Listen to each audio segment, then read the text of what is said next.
Et si le véritable pouvoir ne reposait pas dans les coffres des banques, mais dans la terre même que nous foulons?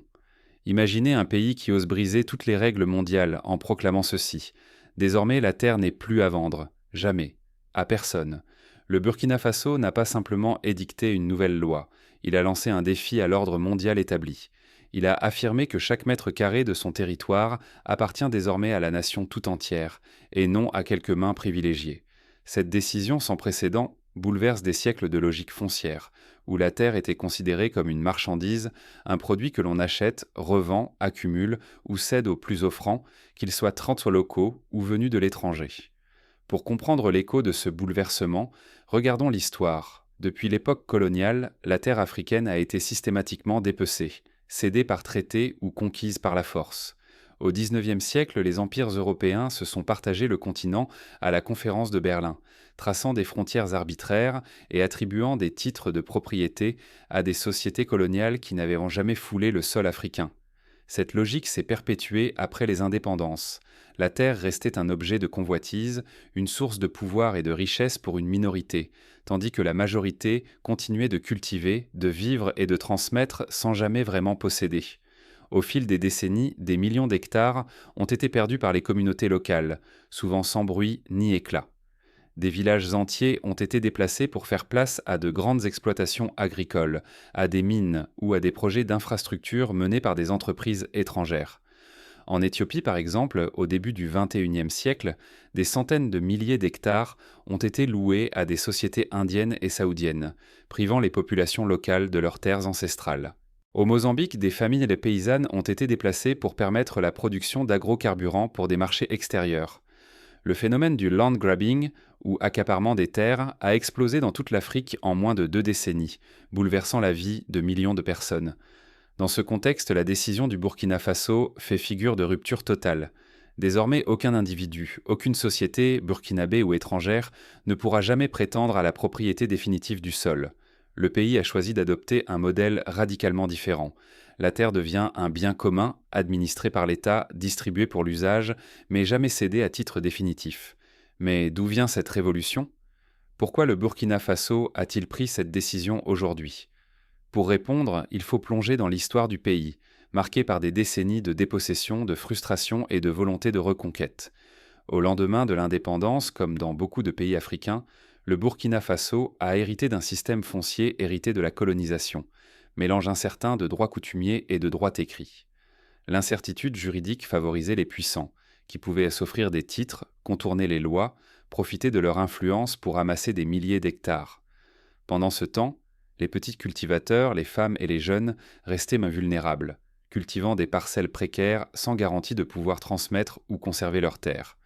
À la fin des années 90, la mondialisation a accéléré l'arrivée de nouveaux acteurs sur le marché foncier africain. Les multinationales agricoles, les fonds d'investissement, parfois même des gouvernements étrangers, se sont lancés dans une course à l'acquisition de terres. Pour certains États, c'était l'occasion d'attirer des capitaux, de moderniser l'agriculture ou d'accélérer le développement. Mais sur le terrain, les résultats ont souvent été catastrophiques. Expulsion de communautés, destruction de l'environnement, perte de souveraineté alimentaire. Prenons l'exemple du Ghana où dans la région de Bronga-Afo, des milliers de familles ont été déplacées pour laisser place à des plantations d'huile de palme appartenant à des groupes étrangers. La promesse de développement s'est transformée en cauchemar, chômage, exode rural et crise alimentaire. Ce scénario s'est répété au Sénégal, en Sierra Leone, en Tanzanie et bien sûr au Burkina Faso. Face à cette réalité, la question s'est posée avec une urgence renouvelée. Comment sortir du piège de l'accaparement? Comment redonner à la terre son rôle de socle pour la dignité et l'autonomie? Le Burkina Faso a choisi de briser le cercle vicieux. Désormais, le sol national s'est placé sous la protection inaliénable de l'État. L'objectif? Garantir que chaque citoyen, quelle que soit sa fortune, son origine ou sa position sociale, ait accès à la terre pour vivre, cultiver, bâtir, transmettre. Ce n'est pas seulement un acte politique, c'est aussi un geste moral. La terre, dans les traditions burkinabées, n'est pas une simple ressource. C'est un héritage, un lien entre les générations, une mémoire vivante qui relie les ancêtres et les enfants à naître. En reprenant le contrôle sur le sol, le pays réaffirme une valeur fondamentale. La terre appartient d'abord à ceux qui la travaillent, qui l'aiment, qui la protègent. Mais comment ce choix se traduit-il concrètement dans la vie quotidienne des Burkinabés? Prenons le cas de Mariam, agricultrice dans la région de Koudougou. Pendant des années, elle cultivait une petite parcelle sans jamais savoir si le propriétaire, un notable de la ville, allait la laisser travailler ou la chasser pour la louer à meilleur prix. Depuis la réforme, Mariam a reçu un bail d'utilisation garanti. Elle sait que personne ne viendra la déloger tant qu'elle respecte ses engagements. Grâce à ce nouveau statut, elle a pu investir dans des semences de meilleure qualité, installer une pompe à eau et même embaucher 2 jeunes du village. Sa vie a changé. Elle n'a plus peur de l'avenir et ses enfants peuvent envisager de rester au pays. Autre exemple, celui de Moussa, jeune diplômé en agroécologie. Avant la réforme, il n'aurait jamais pu acheter un terrain pour lancer son projet de maraîchage. Aujourd'hui, il bénéficie d'une attribution temporaire, renouvelable, qui lui permet de s'installer, de produire, d'innover. L'État l'accompagne avec des formations, des prêts à taux réduits et un appui technique. Pour la première fois, Moussa a l'impression de faire partie d'un projet national, pas seulement d'une aventure individuelle. Les investisseurs étrangers, eux, doivent désormais s'aligner sur les priorités nationales. Fini les rachats massifs de terres pour des projets de monoculture destinés à l'exportation. Les entreprises qui souhaitent s'implanter doivent y présenter des dossiers détaillés, prouver qu'elles créeront des emplois locaux, respecteront l'environnement et partageront la valeur ajoutée avec les communautés. Par exemple, une société française qui voulait exploiter du coton a dû revoir son modèle. Au lieu d'acheter des terres, elle a signé un bail de 15 ans avec obligation de former les producteurs locaux et de reverser une partie des bénéfices à un fonds communautaire. Ce nouveau cadre a aussi permis l'émergence de coopératives. Dans la région de Bobo-Dioulasso, des groupements de femmes produisent des mangues séchées pour le marché local et l'exportation. Elles n'auraient jamais pu lancer leur activité sans un accès sécurisé à la terre. Résultat, elles créent des emplois, scolarisent leurs enfants et participent au développement du pays. Évidemment, tout n'est pas simple. Le changement heurte des intérêts puissants. Certaines élites locales, qui vivaient du contrôle foncier, résistent. Des juges, des avocats, des notaires habitués à monnayer des titres voient leur pouvoir remis en cause. Sur la scène internationale, les grandes puissances économiques, inquiètes de perdre l'accès à des ressources stratégiques, multiplient les pressions, les menaces, parfois les sanctions. Les médias occidentaux parlent de fermeture, de risque d'instabilité, de retour en arrière, mais sur le terrain, l'expérience est tout autre. La sécurité foncière redonne confiance. Les conflits liés à la terre diminuent, car chacun connaît ses droits et ses devoirs. L'État, libéré des jeux d'influence privée, peut mieux planifier le développement, organiser l'urbanisation, protéger les forêts, réguler l'exploitation minière.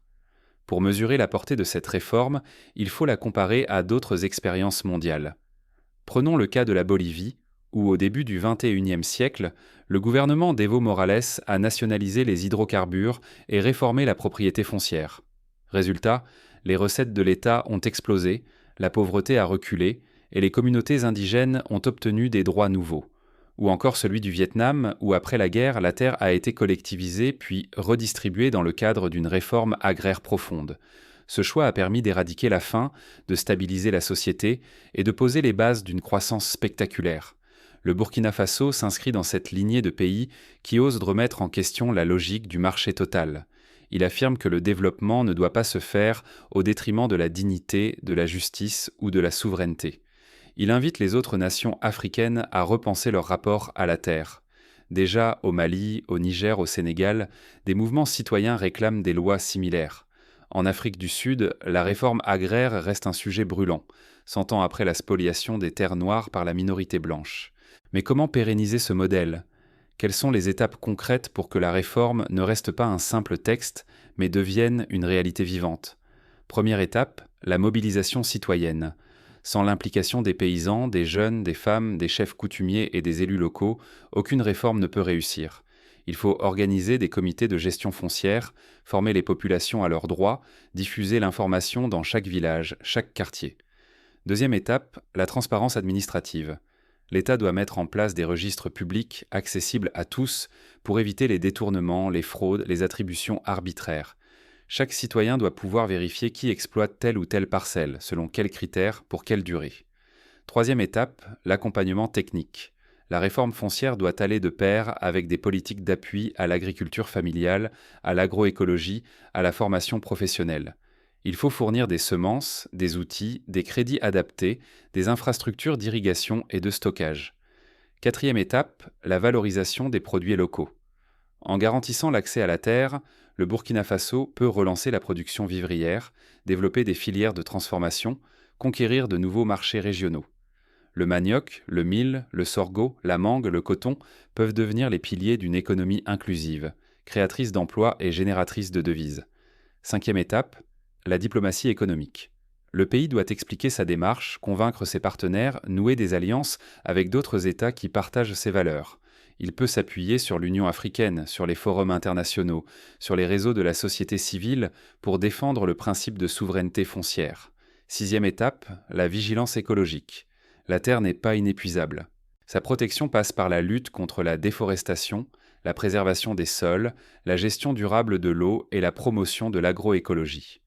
Le Burkina Faso, frappé par la désertification, doit faire de la réforme foncière un levier pour la transition écologique. Enfin, il faut construire une culture du bien commun. Cela suppose de dépasser les logiques de clans, de familles, de groupes, pour penser l'avenir dans une perspective collective. Cela exige du courage, de la pédagogie, de la patience, mais c'est là que se joue la réussite de la réforme, dans la capacité des Burkinabés à voir plus loin que leur intérêt immédiat, à bâtir ensemble un projet national. Quelles leçons peut-on tirer de cette expérience pour le reste du continent ? Premièrement, la souveraineté foncière est la condition de la souveraineté tout court. Un pays qui ne contrôle pas son sol, qui le laisse à la merci des intérêts privés ou étrangers, se prive de la capacité de nourrir sa population, de créer des richesses, de garantir la paix sociale. Deuxièmement, la réforme foncière n'est pas un obstacle au développement, mais un accélérateur. En sécurisant l'accès à la terre, on stimule l'investissement local, on réduit la pauvreté, on favorise l'innovation. Troisièmement, la justice foncière est un facteur de stabilité. Là où la terre est source de conflits, de frustrations, de spoliations, il ne peut y avoir ni paix durable, ni croissance partagée. En redistribuant l'accès, en garantissant l'équité, on construit une société plus solide, plus résiliente. Quatrièmement, la protection de la terre va de pair avec la protection de l'environnement. Les communautés qui se sentent propriétaires, ou du moins gardiennes, de leur sol, sont plus enclines à préserver les forêts, à restaurer les sols, à investir dans l'agroforesterie. Cinquièmement, la réforme foncière est avant tout une affaire de volonté politique. Il faut un leadership courageux, capable d'affronter les résistances, de tenir face aux pressions extérieures, d'impliquer la population dans la durée. Ce modèle n'est pas sans défi.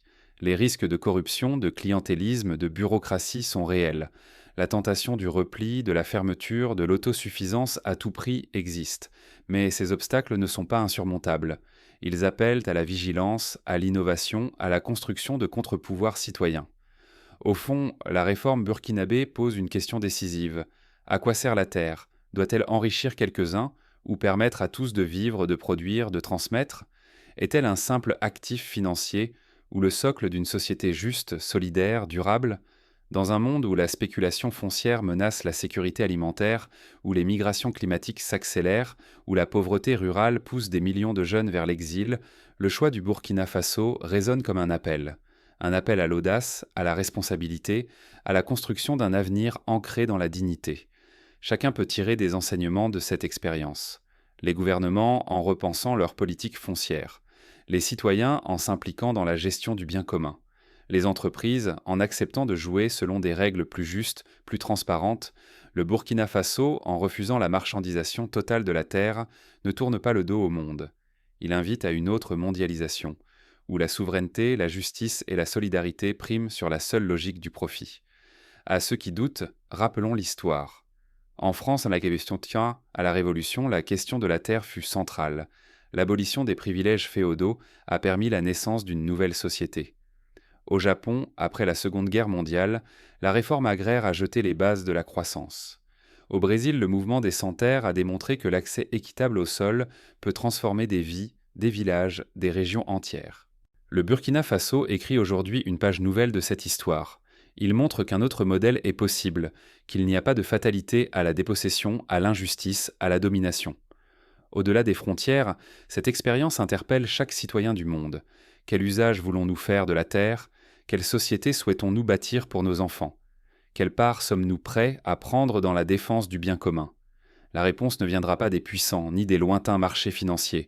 Elle viendra d'un peuple debout, conscient, organisé, déterminé à protéger ce qui le relie, ce qui le nourrit, ce qui lui permet de rêver. Ainsi, la réforme foncière du Burkina Faso n'est pas seulement un événement national, c'est une invitation adressée à l'Afrique et au monde entier. Oserons-nous, nous aussi, reprendre en main notre destin, défendre notre sol, refuser la marchandisation de ce qui fait notre humanité? La question reste ouverte. Mais une chose est certaine, en faisant le choix du courage, le Burkina Faso a ouvert une brèche dans le mur de l'impuissance. Reste à savoir qui, demain, osera s'y